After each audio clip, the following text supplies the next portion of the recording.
जी बिस्मिल्लाहिर्रहमानिर्रहीम। अस्सलाम वालेकुम नाज़रीन, आप प्रोग्राम देख रहे हैं फ्रंट पेज और मैं हूं आपका मेज़बान मोहम्मद इम्तियाज़ खान फ़ारान।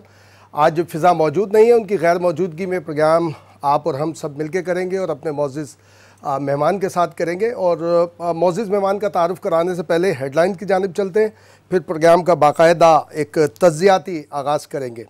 एक्सप्रेस ने अपनी सुर्खी में वही जो इस वक्त वीडियो का मामला, वीडियो लीक जिसको भी एक नाम दिया गया है, उसके हवाले से मामला पूरा तमाम अखबारात ने उसको हेडलाइन के तौर पे लिया है। वीडियोज़ झूठी गुफ्तगू तोड़ मरोड़ कर पेश की गई, जज अरशद मलिक, ये एक्सप्रेस ने कहा। और फिरदौस आशिक एवान जो मुआविन खुसूसी है वज़ीर आज़म की फॉर इंफॉर्मेशन, उन्होंने कहा कि जज की मुबैना वीडियो का फॉरेंसिक ऑडिट होगा, तमाम किरदार बेनकाब करेंगे। उम्मत ने भी यही सुर्खी जमाई है, लेकिन एक नए अंदाज के साथ। अदालती हुकूमत और अदलिया की साख की बहाली के लिए मुशरी इतलात और जज से छुटकारा ज़रूरी हो गया। वज़ाहती बयान से नए सवाल पैदा हो गए। अदालती कमीशन में ताख़िर से वीडियो मामला बिगड़ने का खदशा, ये कहता है उम्मत अपनी हेडलाइन में। जंग ने हेडलाइन दी है जी, जज ने वीडियो मुस्तरद कर दी, वीडियो जाली झूठी, कानूनी कार्रवाई की जाए। शरीफ ख़ानदान ने रिश्वत की पेशकश की, दबाव डाला, फैसला कानून के मुताबिक किया, जज अरशद मलिक। और उसमें एक और सवाल उठाया गया है जो कि अंसार अब्बासी साहब ने उठाया है कि जी मुबैना वीडियो के दूसरे हिस्से में क्या है। अब उसमें एक और बात आई मरीम नवाज़ के हवाले से। जंग ने दिया जी कि नवाज़ शरीफ के लिए खुशखबरी, बेगुनाह साबित हो चुके, जेल में रखना जुर्म, मरीम नवाज़। और ये हमारे डॉन की अगर आप देखें जो मेट्रो से मुराद जो सिटी के हवाले से अगर हम बात करें तो उसमें MQM और MQM पाकिस्तान की तरफ से डिमांड है कि सिंध के वज़ीर आला से MQM पाकिस्तान डिमांड सिंध CM step down over failure to complete K4। और डॉन ने सुर्खी दी है, जज seeks legal action on video scandal. इसके साथ द न्यूज़ ने भी यही वीडियो का ही हेडलाइन लिए, जज attested evidence bye note denying video. ये मरीम कहती हैं, मरीम नवाज़ साहिबा, और इट्स अ फैक वीडियो, ये जज साहब ने कहा। और नेशन ने भी, अकाउंटेबिलिटी जज कॉल्स वीडियो फैक। इसी तरह से जनाब अगर हम बात करें तो ट्रिब्यून ने भी यही कहा, जज डिबंक्स डॉक्टर्ड वीडियो रिकॉर्डिंग। ये मेन तो यही सूरत हाल है, लेकिन इससे हम मिली जुली जो भी हमारे पास ख़बरें अवेलेबल हैं उस पर भी, और ख़बरों से हट कर भी जो इस वक्त मुल्क की सियासी माशी सूरत हाल है। क्योंकि आज जो हमारे मेहमान हैं उनके बारे में ये हमेशा से एक रहा है कि एक अच्छे दोस्त भी हैं, और उनके साथ ये है कि वो अच्छे सिफारतकार, अच्छे तज़्ज़ियाकार। आपने एक सर्विस की हमारे पाक फ़ौज के अंदर भी और पुलिस के अंदर भी बड़ी अहम खिदमत अंजाम दी, और अभी भी एक अच्छे तज़्ज़ियाकार के तौर पर हमारे साथ मौजूद हैं। मेरी मुराद है जमील अहमद खान साहब से। अस्सलाम वालेकुम खान साहब। शुक्रिया इतनी मुफस्सल तारुफ कराने का आपका, और सुबह बखैर। सुबह बखैर बिल्कुल, और अल्लाह ताला सबके लिए और अच्छे नोट के ऊपर हमें आगाज़ करना चाहिए कि पॉजिटिविटी के साथ अपनी लाइफ का इंसान आगाज़ करे। और खान साहब यही बात करेंगे जो आगाज़ है कि वीडियो इस वक्त अगर कंट्री वाइड नहीं वर्ल्ड वाइड भी अगर आप देखें तो ये बहुत डिस्कस किया जा रहा है, पॉजिटिव भी और नेगेटिव भी। आप इसको किस नज़र से देखते हैं? ये इसकी बहुत ही एक हमारे लिए लम्हा फ़िक्रिया है कि हमारा इतना एक मुक़द्दम इदारा वो इस वक्त नुक्ता चीनी हो रही है उस पर। और आपने जैसा कि बताया कि इंटरनेशनली भी इस पे फोकस किया जा रहा है। और क्योंकि मैं अक़वाम मुत्तहिदा में भी एक तवील अरसा मैंने काम किया है और सफारतकारी में भी, तो मुझे पता है कि इस वक्त पाकिस्तान में जितने सफारतकार हैं, कल से वो अपने अपने ममालिक में जो इनके खुफिया मैसेजेस होते हैं, बिल्कुल यानी कि टेलीग्राम और केबल के ज़रिए वो अपने ममालिक को यही भेज रहे हैं। उसका नुकसान क्या है? देखिए, मुल्की तौर पर तो बहुत बड़ा नुकसान है। किसी भी इदारे बनते हैं सदियों में, दहाइयों में, और इदारों को तबाह करने के लिए लम्हा चाहिए होता है। तो कम अज़ कम मेरी इस वक्त तमन्ना ये होगी और ख्वाहिश ये होगी पूरे कौम की, मैं समझता हूँ कि कम अज़ कम इसको मुतनाज़ ना बनाया जाए इस मामले को। और ये डिपार्टमेंट यानी कि ये हमारा इदारा ख़ुद कर सकता है कि सबसे पहले अपना इदारा वो इदारा जुडिशरी ख़ुद इस मामले में इनिशिएटिव लेते हैं हमेशा, चाहे वो सुओ मोटे की शक्ल में लें या वो एडमिनिस्ट्रेटिवली इस्लामाबाद हाई कोर्ट क्योंकि उसको एडमिनिस्ट्रेटिवली फ़ौरन उस पर इब्तदाई प्राइमा फेसी इंक्वायरी शुरू कर दे, ताकि ये मामलात जो है पूरी कौम और पूरी दुनिया जो इस वक्त फोकस कर रही है उसे फौरी तौर पर इसको एक ट्रांसपेरेंट अंदाज में मामलात सामने आ जाए। इसकी खदोखाल पर तो डिस्कस कर लेते हैं, लेकिन इसका इंटरनेशनली, क्योंकि मैंने देखा है कि जब ममालिक को हम भेजते हैं किसी की एक्स्ट्राडिशन के लिए कि ये मुलजिम हमारा, जैसे इसहाक डार का बहुत ज़्यादा आजकल हर टॉक शो में जिक्र किया जाता है कि भाई वो आ रहे हैं और उसके लिए हमारा एक MOU भी साइन हो गया है। इसी तरह बहुत सारे मुलजमान जो हैं हमारे बाहर, जब हम उनके लिए दरख्वास्त करते हैं उन मुताल्लिका ममालिक को, जैसे मैं UAE में था तो उस वक्त भी या उससे बहुत बड़ी अहम बात कर रहे हैं इस वक्त, तो उस वक्त तो सबसे पहला नुक्ता यही उठाते हैं कि जी आपके जो जुडिशरी है वो हमारे मयार पे पूरा नहीं उतर रही है। एक नुक्ता ये भी उठाते हैं वहाँ मुख्तलिफ जब हम रिक्वेस्ट भेजते हैं। और जब अभी हमारे बड़े अहम मामलात UK के साथ तय होने हैं, जहाँ से हमने अपने मुल्ज़िमान को वापस बुलाना है जिन्होंने बहुत सारे वारदातें पाकिस्तान में की हुई हैं, चाहे माशी वारदात की हो, चाहे वो कोई और वारदात करके यहाँ से गए हों। और अभी तो आपने देखा कि हमें इसमें यूनाइटेड नेशंस ने भी और ख़ास तौर पर अमेरिका ने हमारी एक यहाँ के बलोच तंजीम को BLA को दहशतगर्द करार दिया है। अब पाकिस्तान का सबसे पहला स्टेप ये हो गया कि उनको भी वापस बुलाया जाए। तो जब वहाँ ये चीज़ें जाएंगी तो कहेंगे देखिए जी आपके मुल्क में तो आपके अपने मुल्क में जुडिशरी जो है डिस्प्यूटेड है, तो हम कैसे मान लें कि इस आदमी के ख़िलाफ़ जो आप हमसे मांग रहे हैं आपने सही केस तैयार किया है या नहीं किया है। तो इसका इंटरनेशनल भी, लेकिन मैं आ जाता हूँ अब नेशनल इसके खदोखाल पर। हमें तो सबसे पहले अपने कौम को, अपने मुल्क को, अपने इदारों का भरोसा देना है। और हमारे इदारे ज़ाहिर बड़े मुक़द्दम हैं हमारे लिए, हमारी उस पर इन्वेस्टमेंट है, हमारी वक़ार, हमारी बका हमारे इदारों से जुड़ी हुई है। तो अगर इस मामले को फौरी तौर पर अब देख लेते हैं इसकी खदोखाल को, ये तो इंशाल्लाह जुडिशरी करेगी इस मामले में। और हुकूमत ने पहले ही कह दिया इसका फोरेंसिक टेस्ट हो, फोरेंसिक इसका ऑडिट होना चाहिए। और इसका फोरेंसिक ऑडिट भी इस तरह होना चाहिए क्योंकि देखिए जो अपोजिशन में इस वक्त जमातें हैं वो भी इस मुल्क की नुमाइंदगी कर रही हैं ना। आप उनको एकदम एक तरफ निकाल के फेंक तो नहीं सकते हैं अपोजिशन की जमातों को, इसलिए कि वो इस मुल्क में से कुछ कसीर तादाद में उन्होंने तो इसका मतलब वो जो शिकायत है खान साहब अपोजिशन की कि गवर्नमेंट के लोग बैठते नहीं हैं, बल्कि उससे ज़्यादा जो है तनकीद की वजह से और माहौल ख़राब हो जाता है।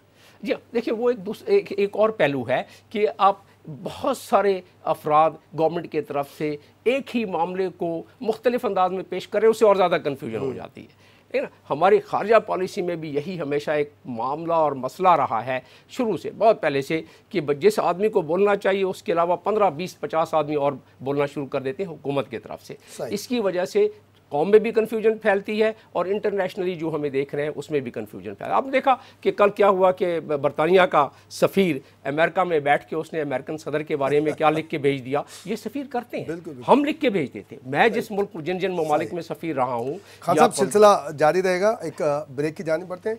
नाज़रीन आप प्रोग्राम देख रहे हैं फ्रंट पेज, हमारे साथ मौजूद हैं जमील अहमद खान साहब। एक ब्रेक की जानी पड़ते हैं, आप ब्रेक से वापस आएंगे तो गुफ्तगू का सिलसिला यहीं से जारी करेंगे। चलते हैं ब्रेक की जानिब।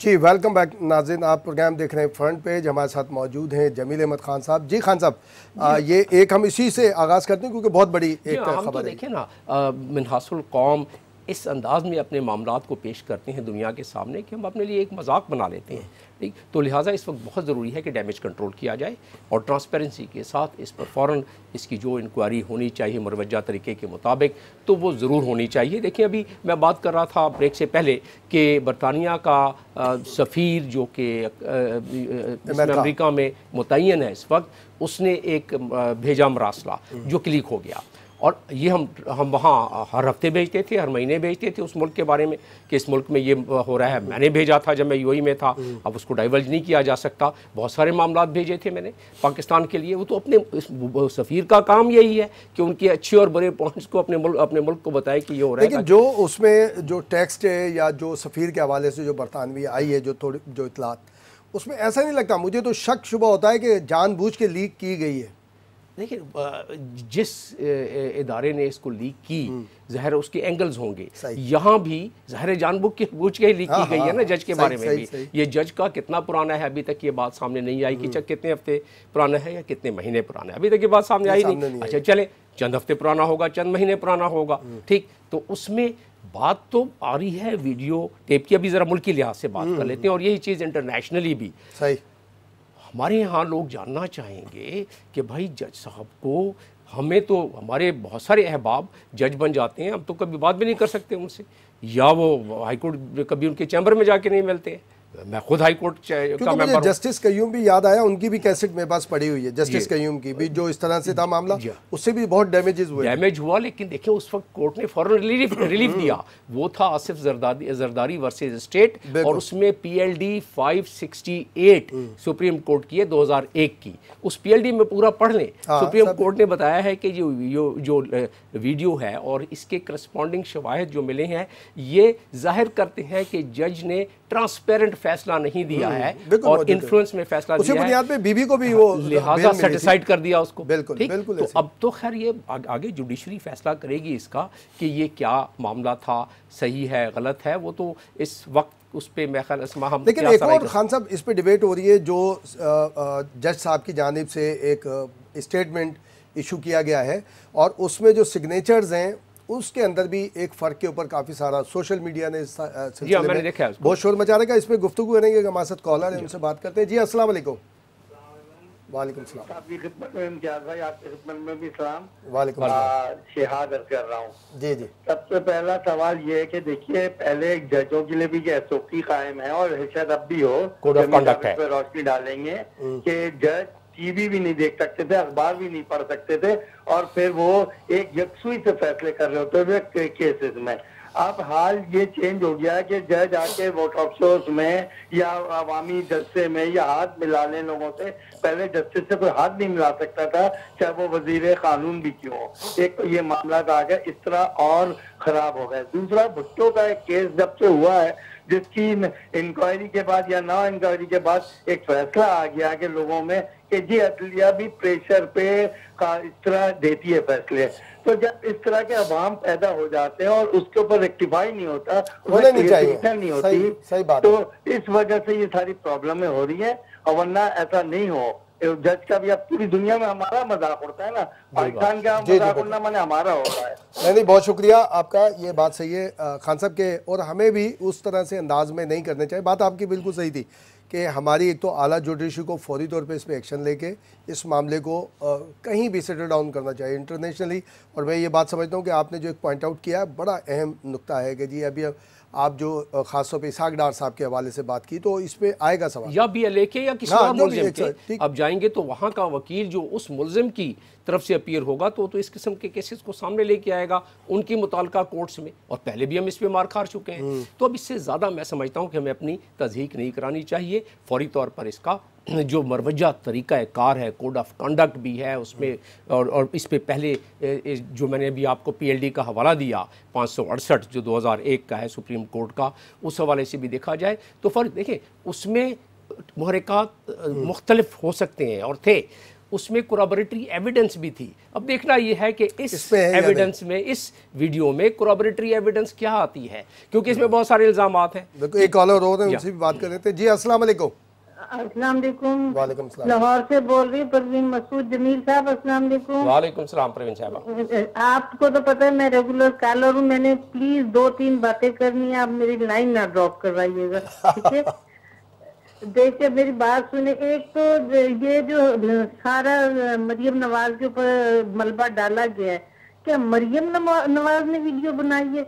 जब मरियम नवाज ने ये काम कराया, अब क्या पता किसी के दिल में क्या है, किसने क्या सोच के ये बना के उसको आगे लगा दिया, सोचने की बात है, ठीक है, ये सारा कसूर उसका नहीं है, उसको आगे लगाया बेवकूफ। वो भी किसी के कहने में आगे पहले किसी वकील से बात करती, तसल्ली करती, फिर ये कदम उठाती। सारे चुप थे, वो अकेली बोल रही थी और गंदी हो गई। ठीक है, दूसरे उन्होंने उसने जलसा करना था, प्लॉट में पानी छोड़ दिया गया, फिर वो लाइव दिखाया नहीं गया जलसा। ठीक है, लाइव जलसा नहीं दिखाया गया क्योंकि मैंने देखा बहुत बड़ा जलसा था। अगर वो 1 साल रह गई ना, इमरान खान की तो छुट्टी हो जाएगी। और तीसरी बात, मेरी बात सुन ले, वो जो मुराद सईद कहते हैं कि जी उन्होंने टूल प्लाजा टैक्स नहीं दिया। अल्लाह के बंदो, तुम कौन से दिन टैक्स देते हो? तुम अपने तो साबित करो, जो 20-20 गाड़ियां लेके जाते हो, तुम कितने टूल प्लाजा देते हो? बात वो करे, तुम तो कहते हो 50 लाख बंदा मरे तो आबादी कम हो। नहीं, मुराद सईद की अल्फाज है कि 50 लाख बंदा मरे तो आबादी कम हो, उसको ये बात करनी चाहिए। नहीं, बिल्कुल नहीं, इस पे भी बात करते हैं। परवीन साहब बहुत शुक्रिया। अब ज़ाहिर है कि एक राय होती है, इसको हम एक पॉजिटिव अगर हम इसको क्लोजिंग दें तो यही है कि जी जुडिशरी को, जो हमारी आला जुडिशरी है, उसको फौरी तौर पे एक्शन ले लेना चाहिए। मैं समझता हूँ आज कुछ ना कुछ आप आज कुछ ना, फिर इसके बाद अगले एक ब्रेक की जानी पड़ते हैं, ब्रेक से वापस आएंगे तो दूसरे मौजू पे बात करेंगे। नाज़रीन, एक ब्रेक की जानी पड़ते हैं, ब्रेक से वापस आएंगे, गुफ्तगू अपनी जारी रखेंगे।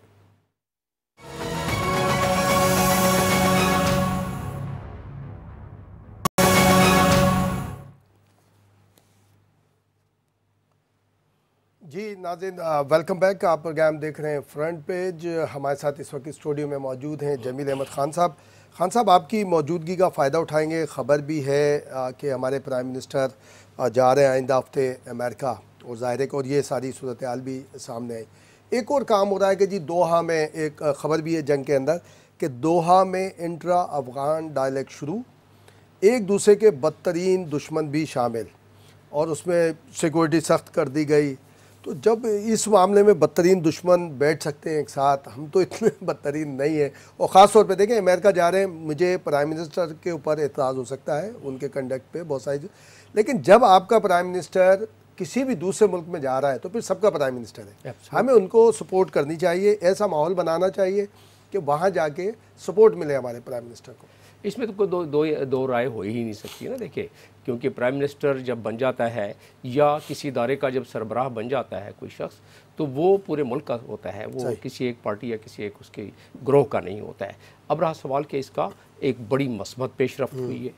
कितने अरसे से हम इसकी कोशिश कर रहे थे, कितने अरसे से हमें इसका इंतज़ार था और इस्तराब था कि भाई ऐसे हमारी कुछ इंगेजमेंट दोबारा शुरू हो जाए हेड ऑफ स्टेट लेवल पर, तो एक अच्छी बात है। और मैंने काफ़ी सारी जगहों पर इसका तज्जिया दिया है पहले ही कि जिस अंदाज में हम मदद कर रहे हैं इस वक्त, और करनी चाहिए, अपने मफाद में हम कर रहे हैं। पहले तो हमने किसी और के मफाद में करते रहे अफगान जंग में, अब हम अपने मफाद में कर रहे हैं। और अपने मफाद हमारा ये है कि अफ़गानिस्तान का पीस जो है उसके बगैर पाकिस्तान न माशी एतबार से, ये रियलाइज़ किया है अमेरिका ने, रियलाइज़ किया है इसको। एक खान साहब कॉलर ले लें। अस्सलाम वालेकुम। वालेकुम सलाम। इम्तियाज साहब, इम्तियाज बात कर रहा हूँ कराची से। जी जनाब। हाँ सर, आप माशाल्लाह बहुत इंटेलेक्चुअल शख्सियत है। आपसे एक छोटा और मासूमाना सवाल है मेरा, हो सके तो जवाब जरूर दीजिएगा। मेरा सवाल ये देखिए, डॉलर की उड़ान तो कम होने वाली नहीं है, और जैसा कि साहब कहते हैं कि किसी ने मुल्क का खजाना लूटा है, जो मुझे नहीं पता किसने लूटा है, तो वो वापसी का कोई चांस नहीं है, और इनकम टैक्स और टैक्सों से मुल्क चलने वाला नहीं है। तो यार मुझे बताओ कि गरीब पाकिस्तानी जाए तो कहाँ जाए? या जैसे कि एक साहब ने कहा 50 लाख को मार दो, तो मेरा ख्याल है कि ये फार्मूले भी अमल पैर है। खुदा रहे इसके ऊपर रोशनी डाले। और गरीब पाकिस्तान की गरीब आवाम बहुत परेशान है। जिसके मुंह में सोने का चम्मच है मेरे भाई, उसको परवाही कोई नहीं। इस पे बात करते हैं। बिल्कुल देखें, डॉलर अगर बड़ा है तो नीचे भी आएगा। परवेज़ मुशर्रफ साहब का दौर हो, उससे पहले नवाज शरीफ साहब का दौर हो, फिर पीपल्स पार्टी का दौर हो, ये फ्लक्चुएशन होती रहती है। अबव 100 गया था मुशर्रफ साहब के दौर में भी, और उसके बाद 60 पे आ गया था, 62 63 पे आ गया था।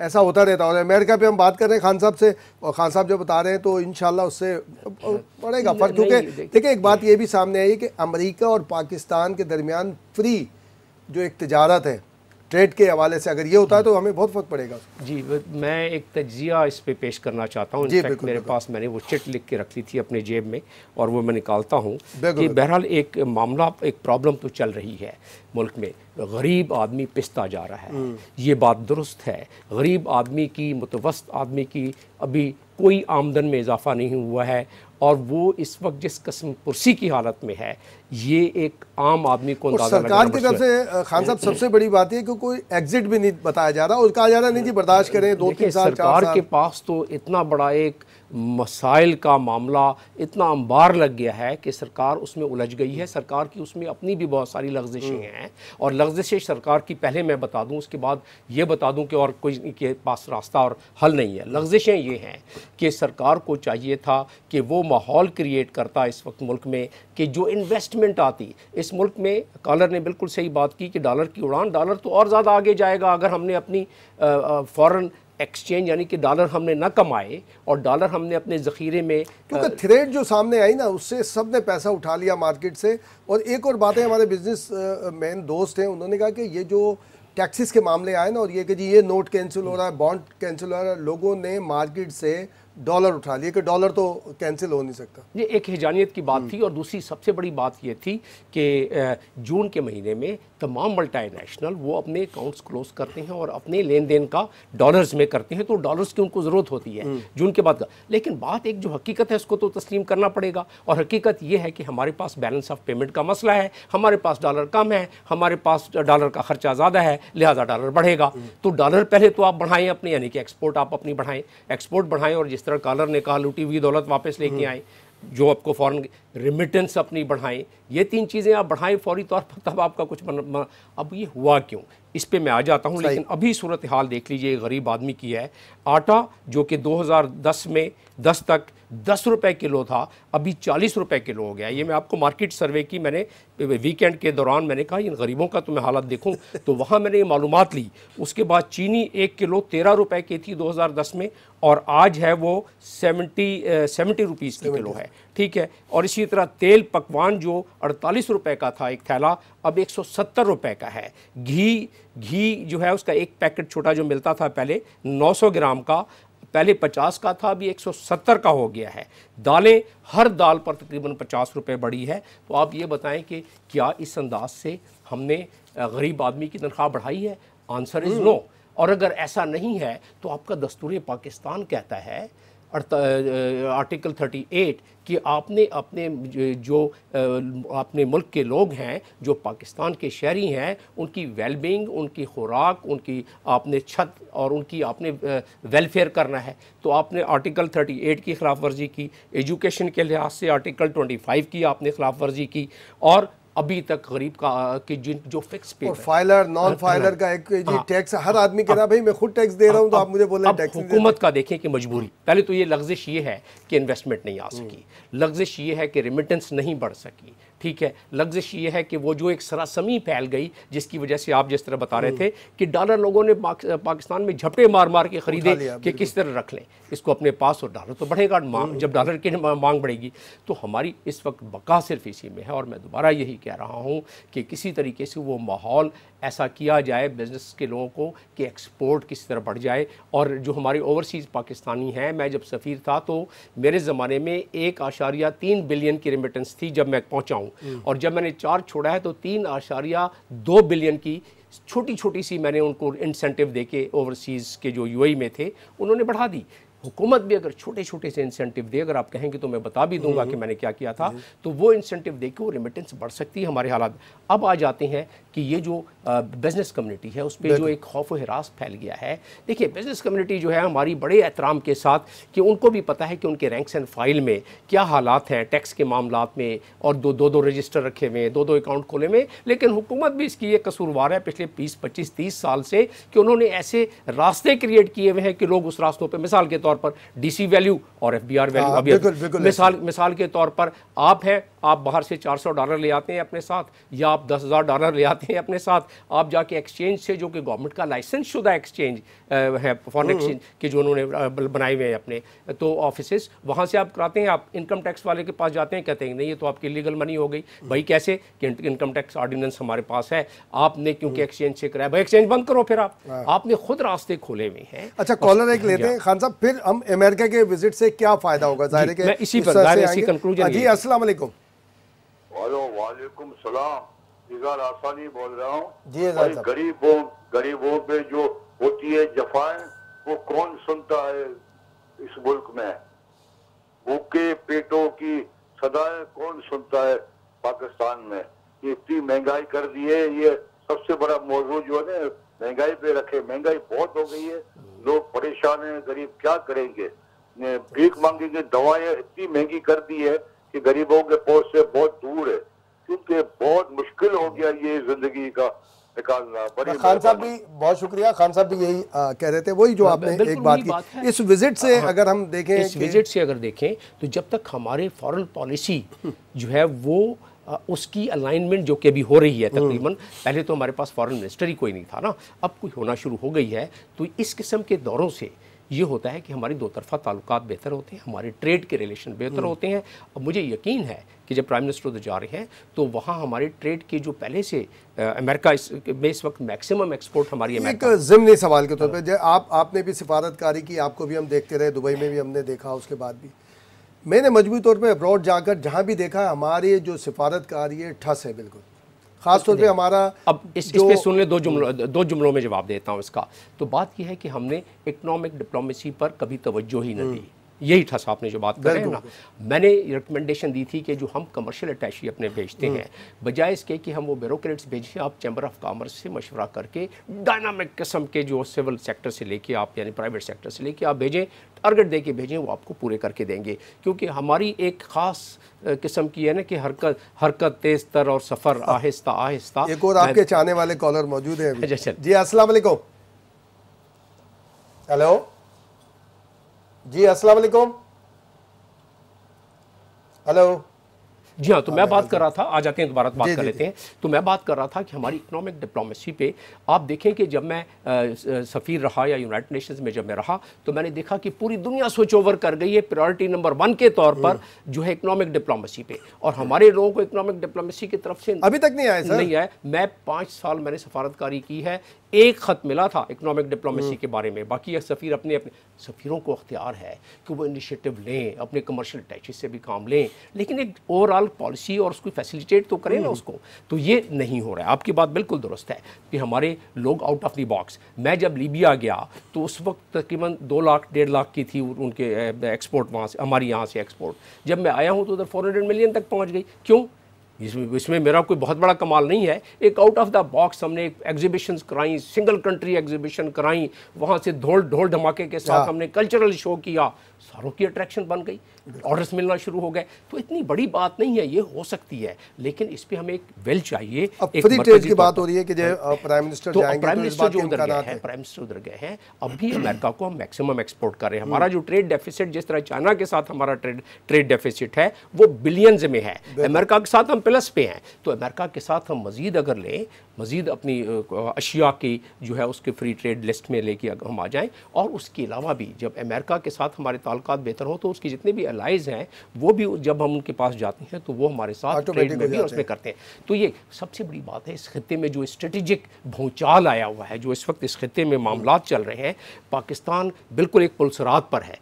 एक तरफ एक पूरी ग्रुप है और ब्लॉक है जिसमें सऊदी अरब शामिल है, अमेरिका शामिल है, जिसमें बाकी गल्फ कंट्री शामिल है, जिसमें हमारा लीडिंग उसमें, और दूसरी तरफ रशिया है, चाइना है, ईरान हमारा पड़ोसी मुल्क है। तो हम तो बिल्कुल एक पुलसरात पे चल रहे हैं। तो जब तक हम दोनों तरफ, मुझे खुशी इस बात की है कि एक तरफ जा रहे हैं प्राइम रशिया से भी आ गई है, उसके बाद रशिया से पुतिन से आ गई है, जो कि अभी हाल ही में उन्होंने दावत दी थी। तो अब जाके वो उधर भी जाएंगे। तो कम से कम एक हमारा एक दरमियाना रवि वाली बात होगी, उसमें है बहुत मुश्किल काम। डिप्लोमेसी में आजकल जो उभरते हुए जो मामलात आ रहे हैं, आप ईरान को देखें, कल बहुत बड़ी डेवलपमेंट हुई है हमारे खित्ते के लिए। ईरान ने पहले कहा था और कल अनाउंस कर दिया कि हम अपनी न्यूक्लियर जो हमारे पास मटेरियल है उसकी हम एनरिचमेंट शुरू कर रहे हैं। इजराइल ने धमकी दे दी, फ्रांस ने धमकी दे दी, यूके ने उसको कहा है, चाइना ने कहा है, रशिया ने कहा है कि भाई आप इसको, क्योंकि वो P5+1 जो मुआहदा हुआ था ना, जिसमें कि न्यूक्लियर एकॉर्ड जो हुआ था,